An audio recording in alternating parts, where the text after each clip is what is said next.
पे हूँ, आपका ही रह गया था, पीडीपी कांग्रेस नेशनल कॉन्फ्रेंस और बीजेपी का रह गया, ले लिया हमने।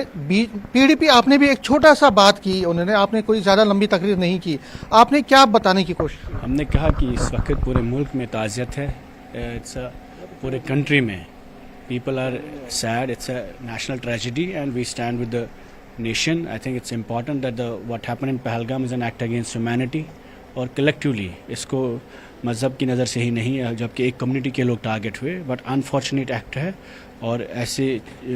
चीज़ें नहीं होनी चाहिए। और जम्मू कश्मीर में पहली बार लोग निकले हैं वायलेंस के ख़िलाफ़ और हमें पूरी सिंपैथी है। We share the pain that the country is feeling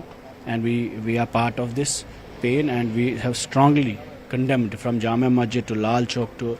Srinagar to Jammu, that every nook and corner in Jammu and Kashmir state today, every one of us feels that we should condemn this act in the strongest words and do not support this sort of violence. साहब ने जो बात कही, क्या उस पे कहेंगे? जो उन्होंने स्पीच दी, उन्होंने कहा कि स्टेटहुड की बात वो आगे करेंगे। इस वक्त कश्मीरी कलेक्टिवली, जम्मू कश्मीर के लोग कलेक्टिवली जो रिस्पांस था लोगों का, वो इसकी मजम्मत करते हैं और हमारे बच्चों की बात, हमारे फ्यूचर की बात है और वायलेंस से कुछ भी हासिल नहीं हुआ है और हम चाहते हैं कि ऐसी वायलेंस जिसमें निहत्ते लोगों की हत्या हो, ये कबूल नहीं है और इन लोगों के साथ इंसाफ भी होना चाहिए। फ्यूचर क्या रह सकता है अब, क्योंकि अब टूरिज्म सीजन है, फिर अमरनाथ यात्रा भी है। ठीक रहेगा, आपने देखा लोग कैसे निकले हैं वायलेंस के खिलाफ, इंशाल्लाह it will be very hopeful. ठीक है, देखिए वही परा जो पीडीपी के हैं वो भी कह रहे हैं कि बड़ा अच्छा रहेगा आगे हुरेरा, और जो सीएम भी कुछ बाइट देने वाले हैं, हम उनको भी वहां पे भी जाने की कोशिश करेंगे। लेकिन फिलहाल जो मोटा मोटा यहाँ से निकला है वो ये है कि एक यूनाइटेड सुर से, एक यूनिटी के सुर से, एक वॉइस से सभी ने इस पहलगाम अटैक को कंडेम किया है और ये कहा है कि कहीं सुनील शर्मा बड़ी अच्छी बात कह रहे थे कि देर आए दुरुस्त आए। हालांकि 36 साल लग गए एक प्लेटफॉर्म पर आने पर आतंकवाद के खिलाफ एक सुर में जो पैगाम दिया गया है, ये बहुत बड़ी बात है।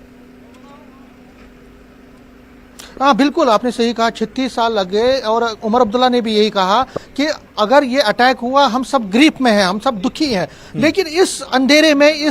एक उजाले की किरण ये दिख रही है कि कहीं ना कहीं लोग इकट्ठे हो गए, चाहे कठुआ से लेकर लखनपुर, कठुआ से लेकर करना तक, मीनस कुपवारा तक, तो जम्मू कश्मीर पूरा एक हो गया। सभी जगहों से लोग बाहर निकले, प्रोटेस्ट किया और ये दर्शाया कि हम जो ये कम्युनल लाइन्स पर डिवाइड करने की कोशिश है या जो टेररिज्म का जो घिनौना चेहरा है उसके खिलाफ हम इकट्ठे हैं, एक सुर में है। और आज जम्मू कश्मीर असेंबली ने भी यही दिखाने की कोशिश की कि भले ही आप एक कोशिश करें कि आप हमें लड़वाने की कोशिश करें, यहाँ कम्युनल डिवीजन करवाने की कोशिश करें, लोगों में क्षोभ पैदा करने की कोशिश करें, लेकिन हम झुकने वाले नहीं हैं, हमने तैयार किया हुआ है। और देखिए सज्जाद लोन ने भी यही कहा, सज्जाद लोन ने